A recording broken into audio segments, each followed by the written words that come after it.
right, welcome to another edition of Annual Planning Unplugged. Agenda, we're going to do a little bit of intros, and then we're going to ask questions, hopefully coming from you all, but if not, we might be ready for a few to just get things going.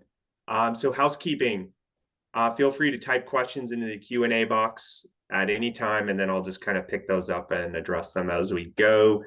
Context that you're able to share will help give a more relevant response. You can upvote questions that you really want to hear an answer to. And then, of course, at the end, we'll share the recording and a summary of this session. So today we're talking all about territories. And I think a lot of people are just in the midst of it, in just the thick of territory building. So I think this will be quite relevant. You'll notice Bala's not with us today, but instead you get me. I head up customer success at Fullcast, and we're a go-to-market planning platform. And we've got Helena Reffner with us at Zilliant. Helena, why don't you tell us a little bit about what you're doing at Zilliant? Yeah, thanks. I'm the VP of Revenue Operations and Strategic Projects at Zilliant. I started a couple months ago. I think I'm going into my third month. We're a pricing optimization platform, and I'm doing what every RevOps person is just so excited of and dreaming about, which is territory planning right now and all the comp plans and all the fun stuff that comes with the holiday season. So yeah, that's what I'm working on now. We did talk before this about how you tend to start jobs right at the beginning of planning season because you do love it so much. Yeah, I make poor decisions. And like I said, it's effectively a cry for help at this point. I'm on my third company joining during the planning season. I don't learn from my mistakes. So hopefully everyone here can learn from them. It is It's rough. It's rough. A lot needs to be done. And all of the things you have to do during this period of time require some pretty steep data and just like knowledge of how the business has been run. And coming in new, you're very quickly drinking from the fire hose and having to make decisions where you're like, well, Jesus, take the wheel, because at this point, we're just hoping for the best. Just throw it on the wall and see what happens. The Yeah. you've like See, I mean, you've had this experience just coming in brand new into several different companies in this planning cycle, and it's just like, let's talk a little bit about like the philosophy behind that, right? Like you might probably, I would assume that you have like a general approach to territory planning that's almost like a framework or something that you've applied.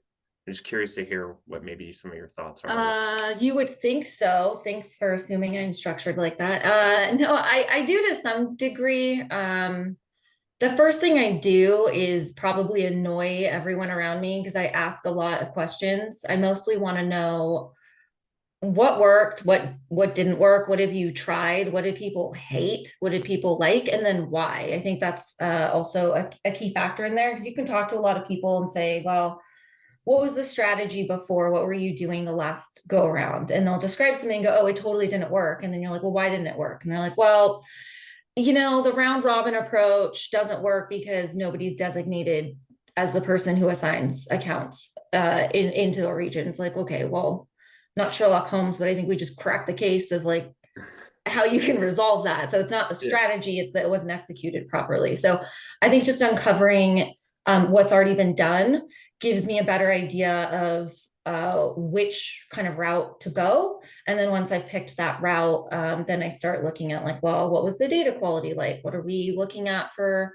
next year? What is the plan for next year? That's also another big one that really dictates the methodology I use and where I start from. So if you are working in a company where the sales team has one set of territories and the customer success team is based totally differently, and your top of funnel is functioning in a totally different strategy, and you're moving towards a pod structure, then I'm going to carve those territories in a more meaningful way where I'm aligning our resourcing and taking into consideration, are we doing additional hiring? Where are those hires going to be? The amount of disruption it's going to cause. So I think keeping in mind where are we today? What are the problems today? And then where are we driving towards will dictate what strategy I can actually implement. A lot of times the ideal strategy is limiting because you're either lacking resources, lacking time, or lacking information to be able to support that strategy. And so maybe this year we do a bit of a stepping stone and we modify it only moderately to be able to support next year's growth until we get better data or kind of a better go-to-market strategy or more defined go-to-market strategy in place. One of the interesting things there, and this is kind of also my just general sentiment in terms of the initial, I would call it like the initial approach to territory planning. And you basically do this, but we didn't like call it out explicitly, which is just listen to the business, right? Like, and I've talked about this on many other of these calls, and it's just like always like go in, talk to the sales reps before you even start this whole territory planning piece and listen to what those problems are, those challenges that they're having, because that'll help really uncover a lot of what needs to get done when you start to think about, well, how should we actually build territories to make these things better for the individual reps? Yeah. And I just one more item on that. I actually think that step does two things. One is what you described, but the second part of that is also building a rapport and building confidence with that team. Because I think from an overall challenges perspective, one of the worst things that can happen for you in ops is that you've done all your due diligence to create this beautiful strategy to do something. You go to execute and you've never had more complaints in your life. Like you are trying to change your name and flee the country because no one wants what you're trying to put out. And I think part of those discussions is getting that buy-in from the team that even if you're not taking every single thing that they're telling you into consideration, the fact that they're being heard, it goes a long way. It's that like, hey, I hear you. I understand that you want this data point as part of the strategy that I take into consideration of like account quality. Unfortunately, we don't have the data available for that. So we're not going to be able to do that this time. But as I'm like scoping out additional data sources for the next iteration, I'll definitely keep that in mind. And I will certainly jot that down as something I look for to try and fill in that gap. Now, maybe it's useful, maybe it's not. But the fact that you're actually having that conversation, I think goes a lot further than you think. Yeah. I think collaboration is key, right? That's probably for me. I get just not just listening. And now I'm evaluating or evolving my whole thought process here, but it's like collaboration throughout this whole process. And, there is a question here to talk about territory structure.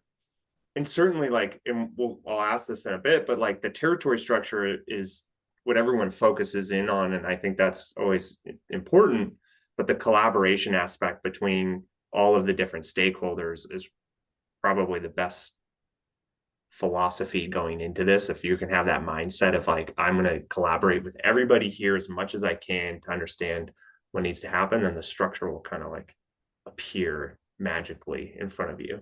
Well, you have all the data points. You can at least make an informed decision. You can choose to ignore information that comes in, but if you don't have it all, now you're going down this other path. And I have news for you. You're not going to implement what you think you're going to implement at that point. So you better fit in some additional mental breakdowns in between your iterations because you're going to have a lot of them coming. So how has or has there been a territory structure you've seen or implemented that you especially liked? Thinking of how you mentioned of getting alignment across top of funnel sales and CS territories. Yeah. It really depends on how your business is run. The ideal, if you can just like wave your magic wand, would be to have regional alignment across your entire go-to-market or customer journey, because it's a lot easier from a practical sense for your BDR to be tied to specific reps who are tied to specific post-sales support. If there's a problem, escalations, reviews, QBRs, all of those things that happen after you set these territories are just a lot easier to manage. But the initial implementation of that can be very difficult. It requires taking into account the growth of all of those teams. There can be, disproportionate attrition in some cases, and then you're having to kind of reset you're resourcing across what you've already created with these like pods. There can be a lot of disruption when you initially set that in place. So it really just depends on what does your existing customer base look like? How much disruption would that type of shift in strategy cause? And do you have enough data to actually even like support that? If you're kind of a net new company, great. Maybe you can set that up and you can work towards doing that. If you have a ton of customers, you have a totally different sales motion for your sales team than what your customer success supports. It's going to take more than just saying like, okay, now you're all aligned, go work together. There's a ton of infrastructure you have to build in the in-between and rules of engagement to actually get it going. Yeah, for me, like I think it also depends, right? And it also, I always start with the customer in mind. So Yeah. what is going to provide the best experience for the actual customer? And it's not the RevOps customer, which would be the reps, but it would be the business's customer, right? And I'll give some examples of how this could work. And one of those would be like thinking about your BDRs or your SDRs or whatever you're going to call them and your AE alignment. Now, you might decide that you want to align at region or even at segment level. And it might matter at like the enterprise level where you need to have like these relationships that have been built up over time. It's a, you really have to know the company and that customer's business. And so the pairings there might actually be more of like a 1-to-1 or a 2-to-1 ratio where they're working very closely, like a BDR and an AE are working very closely together. And that's kind of that alignment piece. But now, as we start to think about SMB, that's really high velocity, and there's not a lot of collaboration that needs to happen other than like a handover for like a BDR and an AE. Then you might want to go to like a round robin model that can like support that velocity. And there's not so much of like, let's penetrate into the account and get to know who the players are. It's more of just like churning through accounts as fast as you can to try and find something. So now that's like the top of the funnel to the sales team. And then at the end, where you've got your sales and CS territories, that one is tougher because you don't know where your customers are coming from, right? And I've seen this happen many times where you're like, oh yeah, we'll just put like this CS person with these 5 AEs and this CS person will come cover these 5 AEs. And then all of a sudden you see like one of these AEs just crushes it. That CS person's overwhelmed, and then you're trying to figure out how to shuffle accounts around. And so what ends up working really well is that exact model that you were suggesting, which is kind of like this regional base, or even as you think about EMEA, you kind of align more on, I don't know, languages or cultural differences.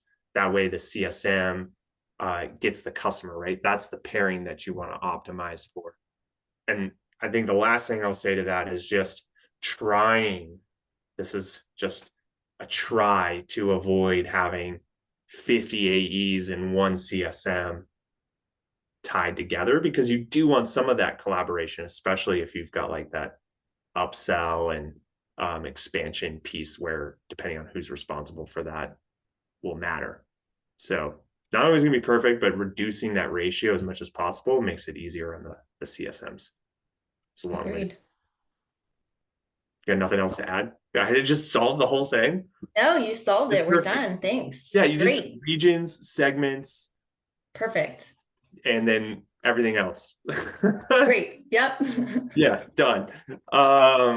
So here's another question for us. We have an enterprise sales manager who claims that their territory is bare. So they cannot Heard make that one out before. of the territory.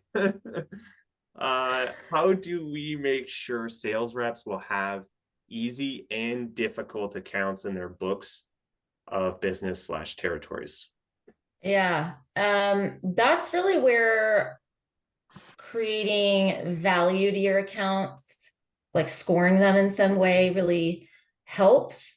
And also just starting out with understanding what is a difficult account and what is an easy account. If you can actually determine that, which I would say in this scenario, like it's a little bit different what the sales manager is saying versus this easy versus difficult. It's that if your territory is bare, which we've seen when you're trying to cut territories, and depending on what you're cutting them on, you're like, oh, there's like 50 territories in this like 5 block radius of Manhattan. And then some schmuck is sitting out in the Northwest, sorry, Tyler, with like 10 states where there's like 2 accounts. And you're like, okay, good luck. Yeah, like obviously there's a difference. There's kind of barren areas depending on what industry you're in. And you have to be cognizant of just overall like account numbers in those areas. But from easy to difficult standpoint, like, do you have an ICP? If you do, you should be taking that into account. How many of the accounts that are in a specific territory are ICP versus non-ICP or volume? What quality is there? Because outside of ICP, there's also kind of an inherent quality to accounts that's like, okay, it's not ICP. So it's not like a target account that you're allocating maybe marketing dollars to and getting everyone to drive sales in. But there's a whole other set of accounts where some of those are like, we're not going to spend a lot of money on them, but you should go ahead and close business. And then there's accounts where you should be telling your reps, like, these are kind of no-go accounts, unless there's some extenuating circumstance where we want to be selling into these accounts. Maybe we mark those as like a low tier, low grade account. And then leveraging that across your planning to see if people do have an even or fair book of business at the end of the day. And also don't forget that like there is a distinction between assigning existing customers and prospects. Especially like in some cases, existing customers might be much more valuable because it's a lot faster sales cycle once you've already started in on the customer. That expansion motion might require less implementation. It's just a quicker discussion. But there's also businesses where your initial sale is penetrating the majority of that account already, and an existing customer might be adding an account to the list, but not necessarily adding value. So you really have to decide on what KPIs or metrics you're using to determine your book of business within a given territory, and then make sure that that's equitable or fair across everyone that you're assigning, and recheck it. It's if your sales manager is making this comment, talk to them. Like, why? What is it that makes you think that it's fair? What's the struggle? Because it could just be that like we're doing a bad job of lead gen there. So maybe they're not doing a great job prospecting on their own, but maybe they're also not getting a ton of leads from the BDR team. Maybe marketing's not focusing on it. Like, what is the issue? And then figure out if maybe you need to tweak their territories at all. I had 3 thoughts. So many all at once. I'm Good trying for to like keep them in you. my head. I'm like, oh god, these are great ideas. The first one is, and you hit it at the end there, is asking why, right? Understanding what makes this sales manager feel like the territory is bare. And that first answer is probably going to be baloney. So then you've got to ask why again, right? And Yeah. I've talked about this also on other webinars and stuff. And it's like, and everyone knows, you hear the 5 whys, and maybe you don't have to go down 5 levels, but digging at least a level deeper and understand what the true problem is there is probably the first step. The second one is the ICP, which is super important. And you also talked about that, Helena, isn't just figuring out what is a good company for us. Like, what is the best of the best? And then maybe bringing that out a little bit wider is like, these are kind of sometimes great and sometimes not. And you can look at customer data for that. And again, if you're a new company and you're kind of getting started, then you kind of have to make guesses, educated guesses at that until you can prove out that stuff. And that's the iteration that has to happen. But then when it comes to actually carving these territories, that like, think about it in bands or banding. And so you would create, let's say you've identified your ICP of what you would consider, and be like really strict. These are the best of the best. And this, you could call them tier A, B, C, or tier 1, 2, 3, or given an account score. I mean, there's a million ways to like figure out what's the best of the best and medium best. So let's say we tier them. So you have got tier A. So then you take tier A accounts and you spread them across the reps, right? Then you band, so that's the band. And then you do like tier B, and then you do tier C. And so you're layering in good accounts, medium accounts, maybe things are a little bit more difficult. And then going to your customer piece, Helena, which is like, let's now add customers in, and let's make sure that the ARR or the potential or whatever metric or KPI that you care about for like customer potential is balanced across these reps. And so those are these banded layers to get to what you would consider like a balanced territory. And I think that's much easier than just trying to like jostle around Yeah. different KPIs. And then you're like, oh, let's move this account from one territory to another. Oh, now this is out of balance. And, you're like looking at this matrix of trying to get everything together. And I just find that like the banding ends up being better. Yeah, I also think this is exactly where being very vocal and transparent and visible and accessible to some degree to the sales team will help you choose a simplified version, like a simplified approach to what you're doing. You don't need every metric. I know that's like, okay, well, if we score this using these like 5 different things, like just cool it. Pick a handful that makes sense. Like no one cares. No one gives a shit that you picked like 5 different things. It doesn't matter because at the end of the day, it's not going to be materially different. Pick the things that matter. Explain that scoring model to the reps and their managers so that they understand it, again, based off of the discussions that you had ahead of time, and then have it explicitly outlined somewhere for them to reference. I usually put it in the rules of engagement of, hey, here how the accounts were scored, here's how they were assigned, here's the model we're using, here's how frequently they'll be updated or recarved, and here are the thresholds of when we'll change them. And that also goes a long way because then they have those talking points to go, hey, maybe you did miss this one thing. It's not balanced or it's not like quantitatively accurate. And then you're at least skipping like a bunch of the like why, and you're not the Riddler. You're just going, what happened, and they can come to you with a tangible thing to review. That's super important. I think that gets forgotten about a lot in terms of just one. I mean, this goes back to collaboration and exposing everything. And the more information people are kind of more comfortable with how things were built, but also giving them clear scenarios in which would be the exception to rule, like, oh, we know that we're using this data and it could be wrong. So if you want to fix it or you find that there's an exception to it, then we can make changes. But by clearly defining that, you're also eliminating a ton of this other, like these other scenarios that reps and managers can come up with around why I should own an account or why it shouldn't be in a territory or whatever else it is. And so being very specific with that policy around this, what could change and so on and so forth. Yeah, and keep in mind, this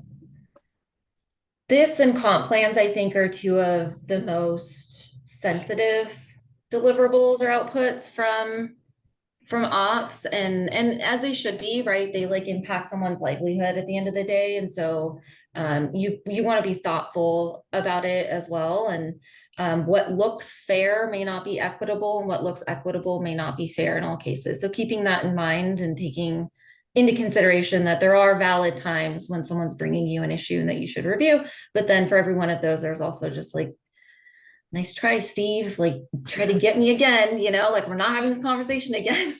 But being explicit about it helps eliminate kind of the fluff on the outer extremes of that and focus your efforts on only the things that are legitimate concerns and questions. And that brings up, you brought up comp. And that'll bring up my last point with this question. Sorry, you're triggering my mental breakdown. But I do good. That's my goal, is by the right here on the call, people. Just full breakdown. If you schedule your mental breakdown during your lunch break, it's not sad, it's multitasking. It's multitasking. That's a bonus tip. Anyway, comp. So the comp piece is super interesting, and this could add complexity to the whole thing. But the question really talks about, my territory is bare and there's easy and difficult accounts. And you had also brought up like this whole geography thing, right? Like, oh, Pacific Northwest, or maybe you give somebody North Dakota. No. And that would be really sad to get North Dakota as a rep. But I think as people that are in charge of comp and quota planning, there might be a time where you might want to consider variable comp based on the geographic region that they're assigned to. And so that adds a lot more complexity. And I would recommend not doing it if you can avoid it. But if that's not something you can avoid, then you might need to start thinking about matching what the quota is to what the actual like territory potential is. And so if I'm like reading into this enterprise sales manager, if they've got a region that is bare and dry, then you probably need to think about other options. If you can't add to the territory in terms of potential, then think of comp as another lever that you could pull. Okay. Anything else? Yep. Nope. Great. Moving on. Nailed it. We're all done. Yeah. Keep asking questions, everybody. We've got another one here. So how does territory planning fit in your overall annual planning process / flow? What have you found that works well and doesn't work in orchestrating the process? Well, I think actually what you just said feeds into this a little bit. I mean, you could, I guess, be insane and do your territories first and then do your planning after. I start with the planning to know how I need to carve those territories. So what are the quotas I'm assigning, and then start looking at the overall like TAM and SAM, mapping it and seeing, can I do regional? Are people aligned regionally? Is this going to be problematic? What is our hiring process, which also helps dictate kind of the strategy of like, do we assign everything in this region or territory, or do we leave, you assign maybe 30 accounts, leave the rest as round robin or open. So if they prospect into it, great, that account's yours. But I think understanding what your goals are will obviously per rep and then overall will help dictate how you set up your territories. Going in the reverse, I think, should only be done in the case that you outlined, where like if you have to modify someone's quota because you just can't shift the rest of the territories, then you can do that. But I don't know, maybe I'm misunderstanding the question, but that would be the route I take. I don't know. Like, I think this is like, I feel like there's like no wrong answer here. Well, Other there's than the definitely a problem. wrong answer. There's no wrong answer. Come on. You can always make up stuff. It's true. There are certain things that need to be done before territory planning, and I think you Yeah. talked about them, right? Like figuring out TAM, SAM, SOM, whatever you care about there. ICP, ICP, probably figuring out, capacity for next year, like understanding. hiring plan. Yeah. So those are the things that you'll want to get done before you even touch territories.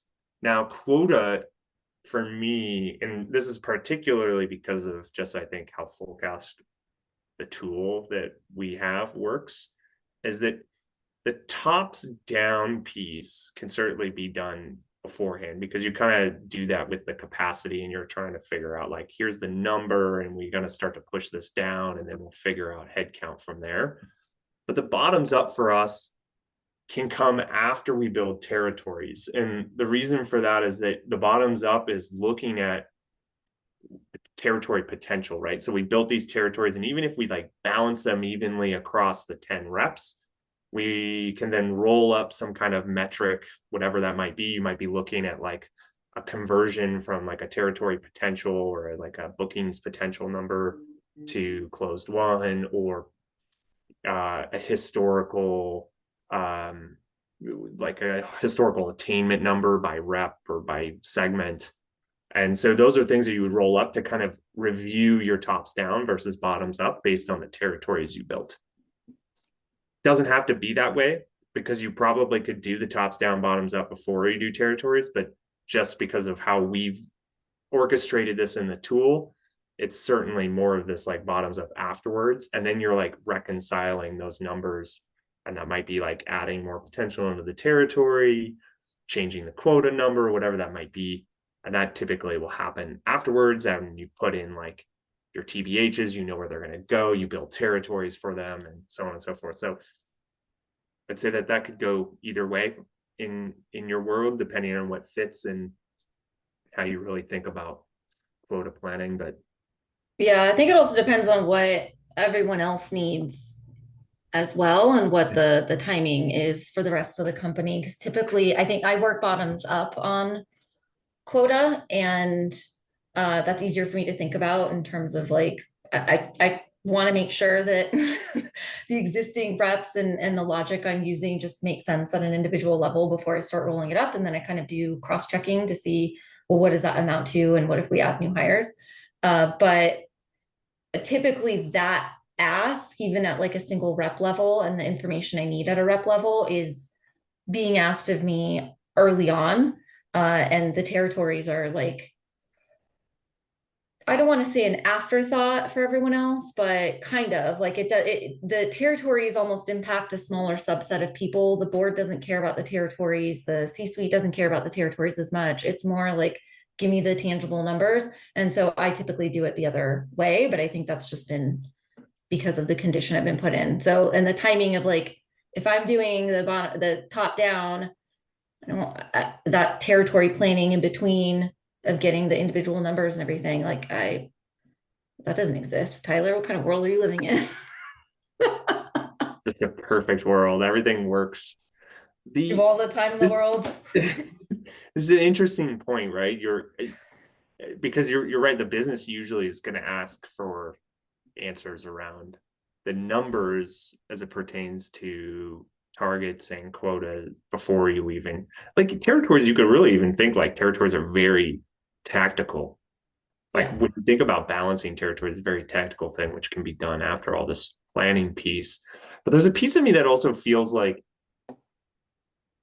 we could elevate territories more than that by like thinking about it more around allocating your resources to the right types of potential customers. And so that's kind of where that piece kind of fits in. And I think we'll end the point with what you had brought up, which is it depends on what the business and your other stakeholders are asking for.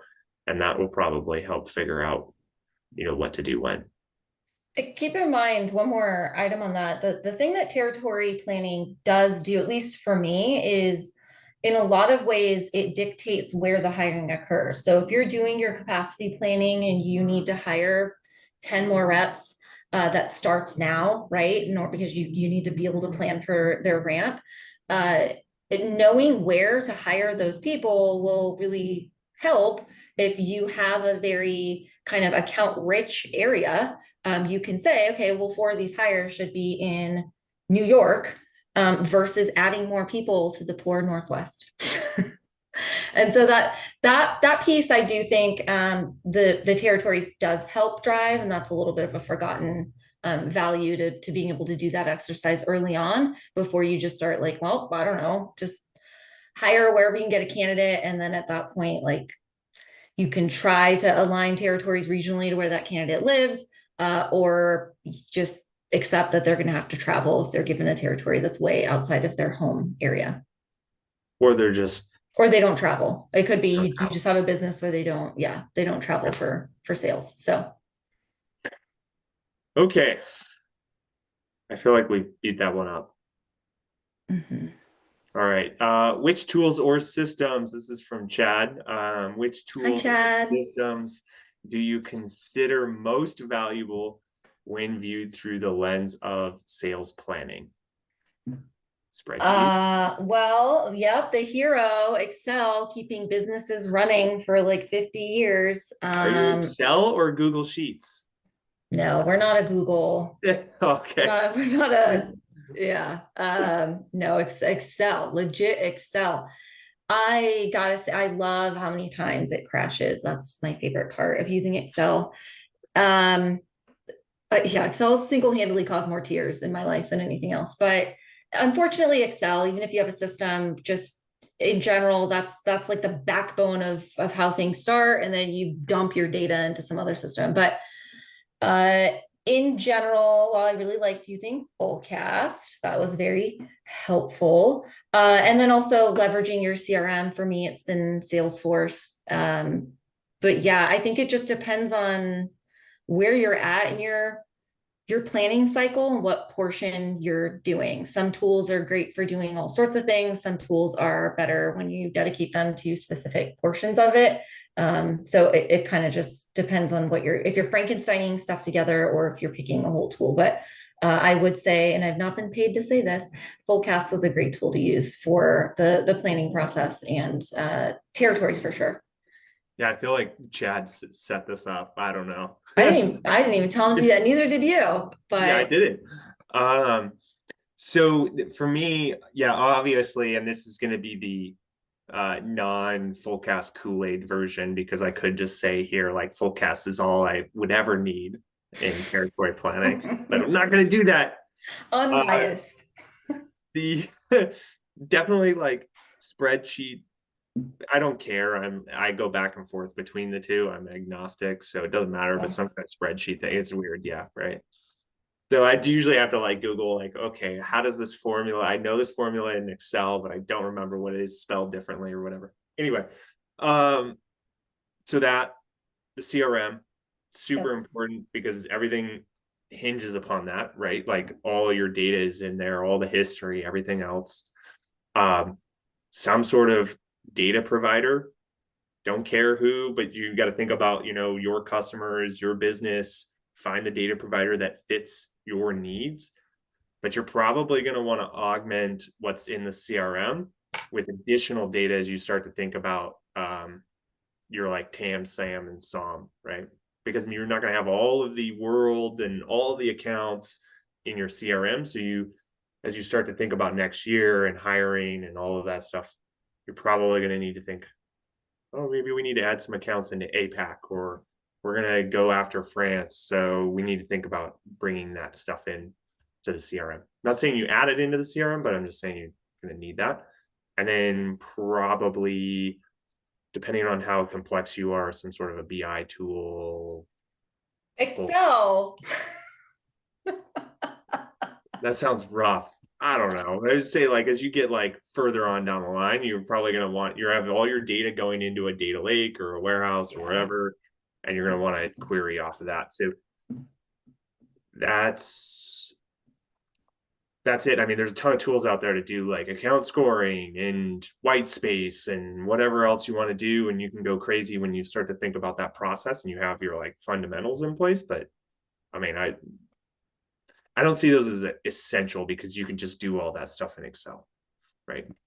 Yeah, and I think like with any tool, you have to think about your actual need. Your strategy should be separate from what tools you have available. You should be able to think through it, just like, what do I need to do to get this done? And then your tool should be filling in any gaps from not having enough time or resources. And that's kind of how you can determine like what portion of this do I not have time or resources to fill, and that'll help you scope out which tool is most appropriate for what you need. The choke points in your process. Yes. I I think don't know. normal people call those bottlenecks, but Same thing. Bottlenecks. Everything's choke getting, points. yeah, it's the same. It's a spicier version. Yeah. All right. So based on your experience, what are some best practices you would recommend for effective territory planning in large organizations? So the strategy for actually getting it done is probably going to be pretty similar regardless of size. I actually think the part that requires the most attention for large organizations is the people management side of it. So like when I think of territory planning, I think of it in kind of three buckets. You have like the data portion, like where are you getting data from, the data integrity, the hygiene, what are the data points you actually need and do you have them? And then the strategy portion of like, well, am I going to do a blended model? Am I going to just use these as blanket, values? And this is going to dictate the value of the account, and I'll use that to carve. But the third piece of that is when you actually execute on it and the kind of feedback you get from the sales team. Now, the first two steps might be difficult to do at a large company. You should probably have more customers and more accounts to be working with. But in general, like the actual task of doing that, it doesn't change materially if you have a bunch of accounts versus small. It's actually probably a little harder if it's small because you don't have as many accounts to work from. And so you're really trying to like trying to balance, 30 accounts per rep might be problematic if they're not evenly distributed in where you expected them to be. Whereas a larger one, well, it doesn't matter if you're like 1 million less TAM than the guy next to you when you're already 10x your quota. Like you will for sure be able to hit your quota, and that's all that matters. The third piece of it that's problematic is, okay, well, now you've executed it, and now if people are unhappy, there's a lot more of them. And so did you think of this execution holistically from start to finish? And do you have like a risk mitigation plan along the way of, well, what are we going to do if X, Y, and Z falls through? So are people going to be upset? If they are, did you think through how you would receive that feedback and field it? Did you think through the major issues or gaps in what you set up? And so, like, let's say you're using a tool and there's an issue with the bi-directional sync. Well, that's not going to impact 1 or 2 reps that you can just ping on the side and say, hey, don't worry about it. Like, this refresh will happen tomorrow. Use this report that's like 2 days stale. Now it's like 30 people and you're kind of managing expectations across a broader group.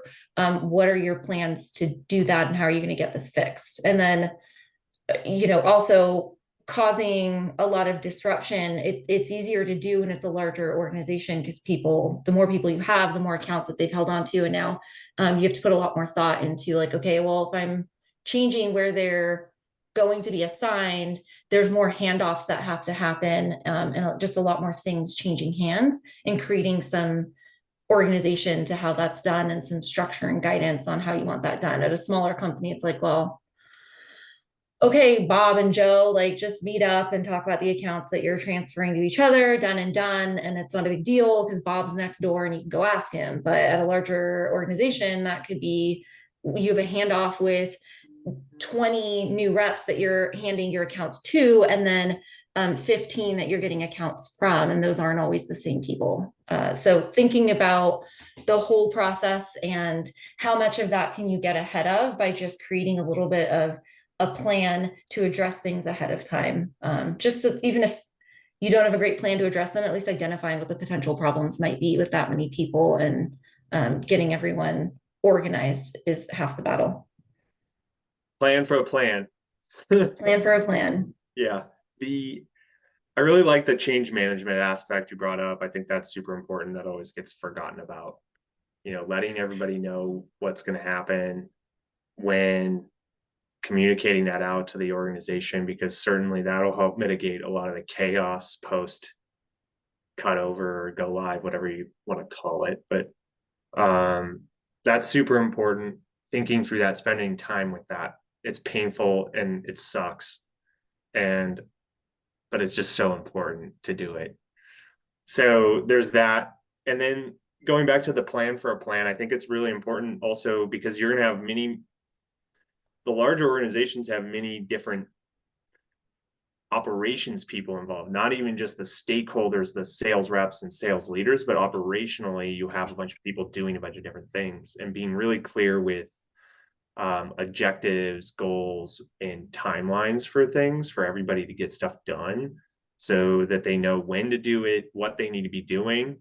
That way there's not like people doing the same thing, or you have slippage of timelines or anything like that because people are confused as to what they need to do. Will be super important. And that goes back into like the plan for planning, really, right? And getting that all set up and squared away, and understanding, well, that part done, and then understanding your risks, I think is key for that. Because you're right. Everything else is the same. Yeah. Yeah. It's just more people are going to be real angry. Your complaint box is going to get full real fast. Yeah. I think that's like the complexity piece too. Just thinking about tools real quick in technology. Larger organizations are going to have way more tools, technology, syncs going on, data that they need to pull. So those are things that are going to take time, and things will break. And certainly building that into the planning timeline is important, because you're like, if you're a small organization, you can move real fast. and you have everything at your fingertips still.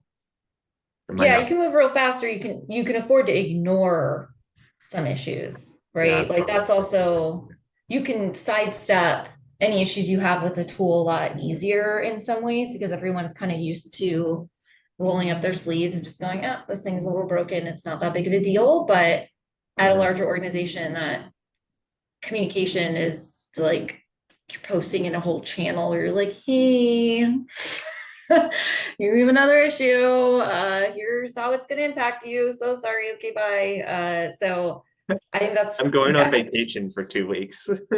yeah, good luck. But to the point of what you said too, like having the additional tools, it is really important ahead of time that you have mapped out like what the cascade is. I think that's also typically forgotten. Like this, if you're using a tool to push territory information into your CRM, for example, and you have other tools that map to that data point and they require that in order to function, you should be mapping that out and getting those stakeholders involved and having them understand that, like, here's what's happening, here's what it looks like when it works well, and then here's what to expect if it's not working, and here's the point person to come to tell us. Because there have been times that has been a gap that I've even had where it's like I forgot someone in the chain and they were like, "It's okay. I just went in and like overwrote it and moved this account." I'm like, "Oh no."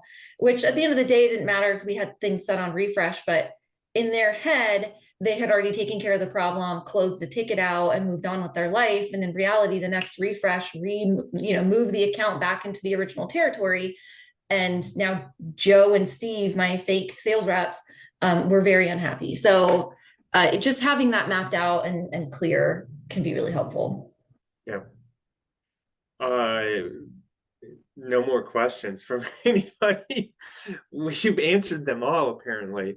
So I could ask one more. And I feel like we talked a lot about cross-functional collaboration. And I just want to, I feel like this has been the most important thread through this whole conversation. Would you agree?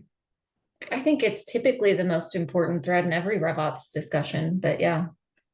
So I want to just distill it, I guess, simplify it in a way. And just curious from your perspective, what maybe some of the best practices for this would be. Like if you could do one thing today, maybe you're not thinking about it, but if there's like one thing that you could do today to increase collaboration, what would you do?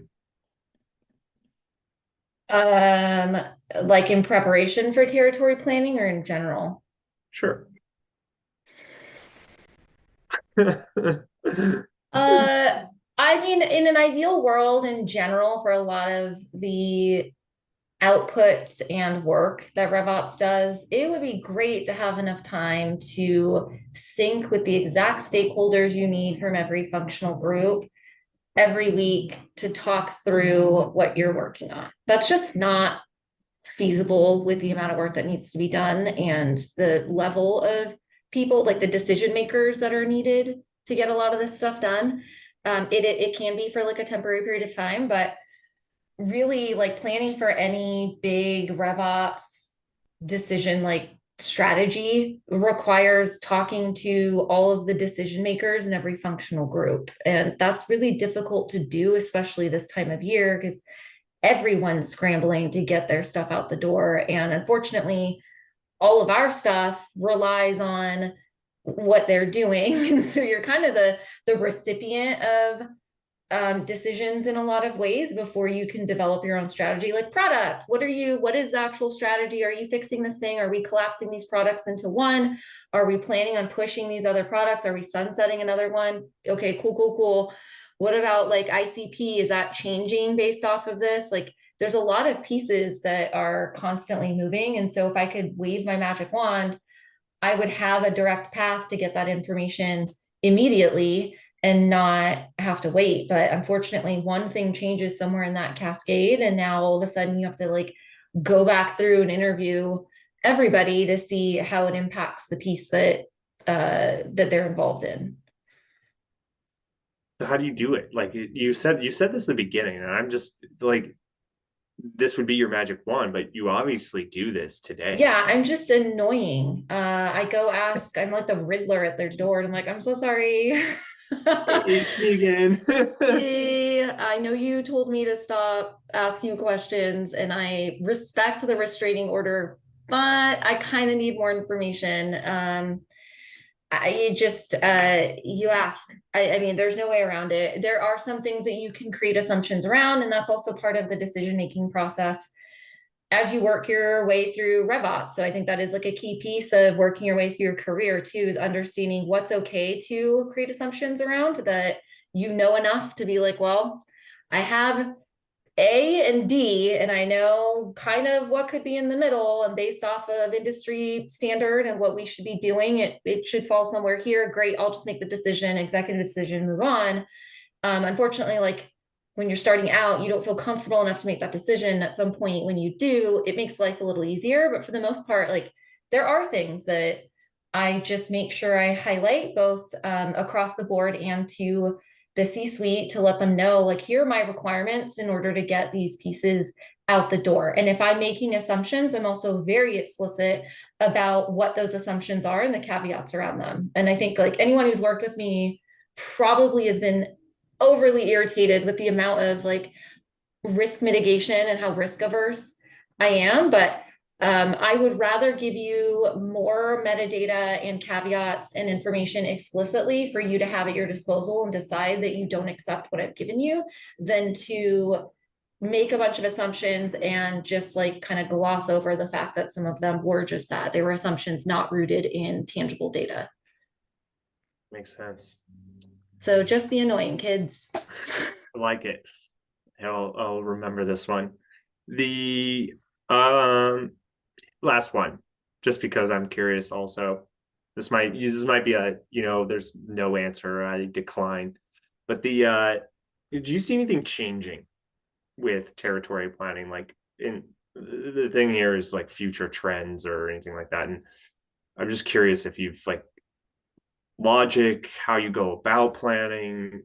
Is there anything I new? think in the short term, no, only because the ideal is going to require probably some additional features and function within tools. So long term, I see, and I hate using these buzzwords because they're annoying, but like AI being a component in overall strategy. Obviously, that requires a lot of data. It has to like work off of something, and so getting better data into there. But in the long term, what I foresee happening is like hopefully at some point we can have kind of market trends or forecasts as part of a suggested strategy of like, hey, you've cut territories this way, or here are the assumptions that you've input, and based off of that and the not only the historic performance of your reps at this company, but maybe the historic performance of these reps at another company, you should consider shifting the territories this way to optimize your sales team and their skill set. So I think enrichments like that, where it's an additional element with just a few more data inputs, helping make recommendations along the way, would be helpful. But otherwise, I don't think there's a lot more that we can do. It is it's odd because you can walk into it with like an idea of a high level approach, and end up with something totally different just because there was like a key limitation that you couldn't overcome and incorporate into what you had originally planned. And I think that's okay. It's just like being prepared to do that and cut it and move on. I think I agree. I'm just trying to think of You seem something. really deflated. I'm just trying to think of something cool. I don't know. Like I feel like it's, the short term is all these tools are coming up for the whole planning process. And I think you'll see those things change a lot. And that's a lot of technology, but the fundamentals, the You only thing can't that's change really, that. what? You can't really change the fundamentals. Yeah, I would say the only other thing that I've seen like really change, and this was because of all the remote work that's happened, is a change in how you go to market. and you're seeing less geography stuff, but that's like, Yeah. to me, feeling like 2 years ago type of thing. So that's not to say, by the way, that that's what everyone needs to go do is get rid of all your geos. You could think about your customers, but I'm just saying that that's kind of one of the new things that was coming up. And other than that, like, yeah, there you'll see AI stuff pop up and whatever. We'll see what Yeah. happens. I mean, I think the problem is there isn't necessarily a right or wrong. Yeah, And that's good and bad, right? Like it's good, but because you can just implement what works and that's great. And maybe it's not perfect, but it's good enough and it serves everyone's needs. But on the other end of that, it's hard to know when what you've done is sufficient and when that stopping point is. And when you do make changes to it later on, like it can feel a little jarring where you're like, well, we did a totally different strategy last year. Does it make sense to completely change that in the new year? It's hard to kind of let go of something you already had implemented. There's also been times when I've implemented something, couldn't wait to change it. So goes in both directions. that's right. Okay, Helena, thank you for joining and Thanks for spitballing with having me me. for an hour. That was so quick. I'm glad I convinced you to come on. It was great. I know, it was great. Thank you all for joining. And we do have another AMA next week, I believe. I don't remember the topic, but you can find it on our website. And again, thank you, Helena. And until next time, bye, everybody. Thanks. Bye.